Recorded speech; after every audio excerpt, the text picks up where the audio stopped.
আমরা এই দুনিয়াতে যত নিকামল করব সব করব আল্লাহকে রাজি এবং খুশি করার জন্য। সুবহানাল্লাহ জোরে বলুন। কাকে খুশি করার জন্য? আল্লাহকে খুশি করার জন্য। ইমাম ইমামতি করবে কাকে খুশি করার জন্য? আল্লাহকে খুশি করার জন্য। চেয়ারম্যান চেয়ারম্যানই হলো করবে কাকে খুশি করার জন্য? আল্লাহকে খুশি করার জন্য। রাষ্ট্রপ্রধান সে রাষ্ট্র চালাবে কাকে খুশি করার জন্য? আল্লাহকে খুশি করার জন্য। তাহলে আল্লাহকে খুশি করার জন্য বাদ দিয়ে যদি আল্লাহকে খুশি করার জন্য না হয়, অন্য যদি মতলব হয়, তাহলে সে দুনিয়াও ধরা খাবে, আখিরাতেও ধরা খাবে। নাউজুবিল্লাহ জোরে বলুন। কি খাবে? দুনিয়াও ধরা খাবে, কি আখিরাতেও ধরা খাবে।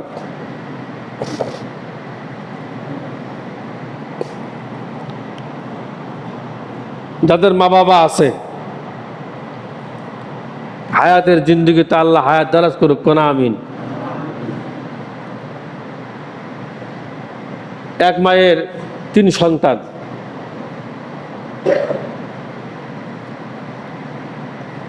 ছোট ছেলে খুব মহব্বত করে, মেজোটাও খুব মহব্বত করে, বড়টাও খুব মহব্বত করে।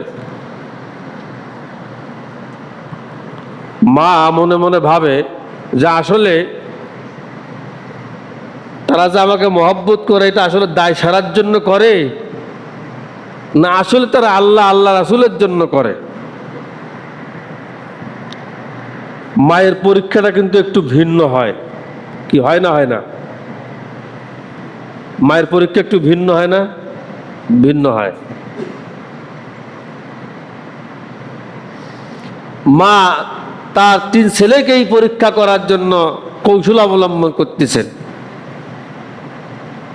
যে এত ভালোবাসার পেছনে আসলে কি? আমার টাকা না আমার সম্পদ? কি? ছোট ছেলেকে ধরে হলো বলতেছে, বাজান একটা কথা বলতে চাই।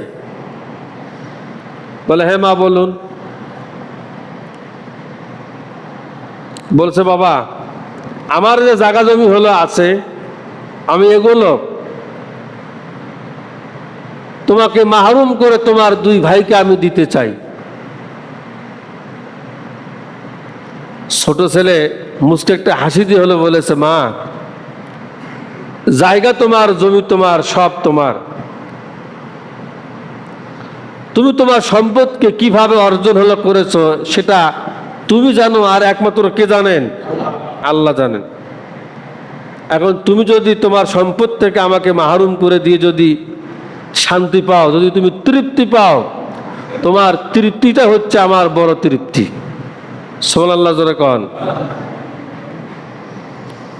মা মনে মনে বুঝতে পেরেছেন যে আমার এই সন্তান ভিন্ন কায়দার, এ আসলে অর্থ সম্পদের উপরে তার কোনো প্রভাব বিস্তার নেই, তার কোনো আকাঙ্ক্ষা এবং আশা লোভ নেই। কিন্তু ওই যে ছোট ছেলে হলো বলেছে, মা আমি কিচ্ছু চাই না, শুধু তুমি আমার দোয়া করে দিবে, আমি তোমার দোয়াই হলো চাই।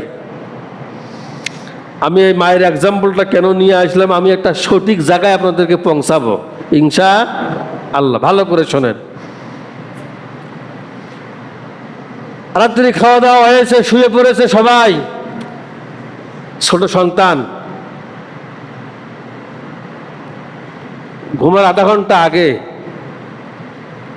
মায়ের প্রয়োজনীয় যা কিছু লাগে দিয়ে মাকে হলো বলেছে, মা তুমি কোনো টেনশন করো না তোমার জায়গা নিয়ে, তোমার টাকা নিয়ে, বরং তুমি আমাকে যে টাকা পয়সা আমানত দিয়েছো রাখতে হলো বলেছ, মা আমি এখান থেকে 1 টাকাও নষ্ট করিনি, সব টাকা রেখে দিয়েছি। যদি তুমি চাও, যদি তুমি বলো বাবা সেই সম্পদগুলো তুই আমাকে ফেরত দিয়ে দে, মা আমি সেটাও দিতে রাজি আছি। কিন্তু তুমি কোনো টেনশন করো না, তুমি তোমার মন যেভাবেই হলো চায় তুমি তোমার বড় 2 ছেলেকেই হলো দিয়ে দিও, কিন্তু মা আমার একটাই দাবি, তুমি আমাকে দোয়া করে দিও। এই কথা বলে সুবহানাল্লাহ বলতে ইচ্ছে করলো না।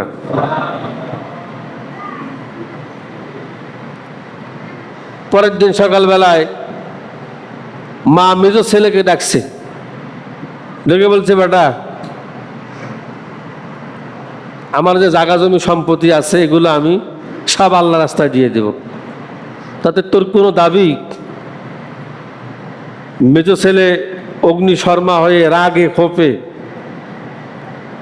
মায়ের উপরে খুব রাগান্বিত কণ্ঠ নিয়ে বলল, মা এগুলো কি বলো তুমি?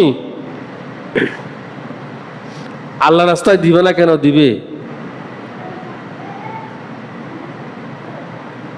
মানুষ দেখেন না গোস্ত খায়, হাড্ডিটা মানে কুত্তাকে দেয়, কি দেয়? কি দেয়? কি দেয় না? না ডাইরেক্ট গোস্ত হয়ে কুকুরকে দেয়? মানুষ দেয়। যে হাড্ডিটা চাবাইতেই পারে না, যার উপরে বয়স্ক ভাতা ওয়াজিব, যে হাড্ডি কুকুরও চাবাইতে শরম পায়, অনেকক্ষণ চেষ্টা করে যখন সে খেতে না পারে তখন কুকুরকে দেয়, ফিসাবিলিল্লাহ খা।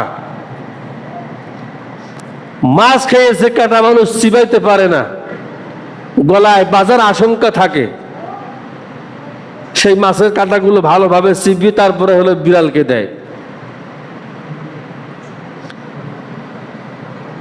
হাড্ডির যে গোস্তের অংশটুকু আছে সবটুকু খেয়ে বাকিটা এই হাড্ডিটা কুকুরকে হলো দেয়, কুকুর খা। এই কুকুরটা শুকনা হাড় খেয়ে, এই কুকুরটা শুকনা হাড্ডি খেয়ে সারাটা রাত আপনার বাড়ি আমার বাড়ি পাহারা দেয়। কিন্তু এই কুকুর কখনো কোনো সময় আশরাফুল মাখলুকাত মানুষের সঙ্গে বেঈমানি করে না। না করে? করে? করে না। যখন আপনি বাড়িতে আসবেন, যতই মাস্ক পরে আসেন, কম্বল রেইনকোট যাই কিছু গায়ে দিয়ে আসেন, সে আপনার সামনাসামনি হলেই টের পায় যেটা আমার এই বাড়ির লোক। কি কুকুর অনেক সময় কাছে আসে না? আসে না? আসে। কারণ সে বুঝতে পারে তাকে আল্লাহ তাআলা একটা ঘ্রাণ দিয়েছে, সেই ঘ্রাণ অনুপাতে সে নির্ণয় করতে পারে যে কে চোর আর কে এই বাড়ির হচ্ছে লোক। তাহলে একটা কুকুর শুকনো হাড় খেয়ে সারা রাত আপনার বাড়ি পাহারা দিল, একটা কুকুর শুকনো হাড় খেয়ে আপনার সঙ্গে বেঈমানি করলো না। ও আল্লাহর বান্দা, ভালো করে শুনুন, এই একটা কুকুর যদি নিকৃষ্ট জাতি হয়ে তার মুনিবের সঙ্গে যদি সে বিশ্বাসঘাতকতা যদি না হলো করে, তাহলে যে আল্লাহ লক্ষ লক্ষ টাকার সম্পদ, কোটি কোটি মিলিয়নের সম্পদের মালিক আপনাকে আমাকে আল্লাহ তাআলা বানিয়েছেন, যদি বলেন যে হুজুর কোটি কোটি টাকার কথা কেন হলো বললেন? একটা আঙ্গুল 3 লাখ টাকা এই মুহূর্তে কেটে নেওয়া হবে আপনার, আপনি কি দিবেন? কথা বলেন না কেন? কি দিবেন? একটা চোখ 10 লক্ষ টাকা এই মুহূর্তে যদি আপনার কাছে কেউ চায়, কে আপনি দিবেন? একটা কিডনি যদি আপনার 20 লক্ষ টাকা বিক্রি হয় এই মুহূর্তে, মানে দিতে রাজি আছেন আপনি? না। তাহলে লক্ষ লক্ষ মিলিয়ন সম্পদের মালিক আল্লাহ পাক আপনাকে আমাকে হলো বানিয়েছেন। এত কিছু, আল্লাহর দেওয়া হাত, আল্লাহর দেওয়া পা, আল্লাহর দেওয়া চোখ, আল্লাহর দেওয়া নাক, আল্লাহর দেওয়া এই অঙ্গ প্রত্যঙ্গ, এত কিছু থাকার পরেও আমরা প্রতিনিয়ত আল্লাহর সঙ্গে বেঈমানি করেই হলো যাচ্ছি। কথা বলেন না কেন? ঠিক কি না? কিভাবে বেঈমানি হলো করতেছি বলবো? কথা বলেন না কেন? কি বলবো? আল্লাহ বললেন ইন্নাদ দীনা ইনদাল্লাহিল ইসলাম। ওখানে মায়ের আর 3 কি ছেলের কথা রেখে হলো আসলাম, বলবো ইনশাআল্লাহ, একটু কাল লাগান। আল্লাহ বললেন ইন্নাদ দীনা ইনদাল্লাহিল ইসলাম। এই ইসলামটা হচ্ছে, এই দিনটা হচ্ছে আমার কাছে মনোনীত ধর্ম। সুবহানাল্লাহ, জোরে বলুন। আল্লাহর কাছে মনোনীত ধর্ম কোনটি? জোরে বলুন। ইসলাম। তাহলে ইসলামের বাউন্ডারির ভেতরে, ইসলামের এই দেওয়ালের ভেতরে, সিঁড়ির ভেতরে যা হলো আছে, আমরা এগুলো বাদ হলো দিয়ে শয়তানের তৈরি করে আমরা আইন ও কানুন হলো মানি। কি কথা বলেন? ঠিক কি না? তাহলে আল্লাহর আইন আপনি আমি কি মানতে কি রাজি নই? আমরা মানুষের তৈরি করা আইন ও কানুন হলো মানি। আর মানুষ যখন মানুষের তৈরি করে আইন ও কানুন যদি যখন হলো মানে, তখন ওই লোক আল্লাহর দিন থেকে খারিজ হয়ে যায়। কি হয়ে যায় জোরে বলুন?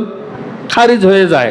তখন মানে ওই লোক আল্লাহর রহমত প্রাপ্ত হতে সে বঞ্চিত হয়ে যায়, সে আর কোনো আল্লাহর রহমত হলো পায় না। শুনুন, টুপি যত বড়ই লম্বা হোক, পাঞ্জাবির ঝুল যত বড়ই লম্বা হলো হোক, আপনার দাড়ি যত বড়ই লম্বা যদি হলো হোক, আপনার ইমান যদি শক্ত যদি না হয়, আপনার ইমান তাজা যদি না হয়, আপনি জান্নাত থেকে গেট আউট।